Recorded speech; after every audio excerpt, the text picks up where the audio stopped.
купа людей по Данії, типу, треба було зібрати і завезти в Германію самоліт Любер.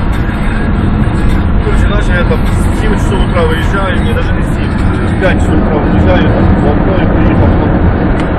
Короче, поки осталось, короче, там 2,5 часа должно з головою ходити, там вже 50 км до Германії просувалося.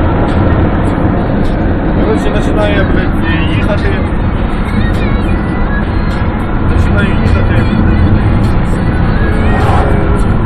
Ремонт один, ремонт другий, блядь. Я вже, короче, дивлюсь, що я вже, блядь, ніколи не спорю. Там вже, знаєш, люди починали, мазоками прибувають, блядь. Навігатор одне показує, блядь. Там обстрім вже, блядь, 10 минут, 15, 20, блядь. Короче, я вже потім вже в кінці, блядь, не знаю, 130, 140, що ми зараз забавили. 130, 140, блядь, приїжджаю.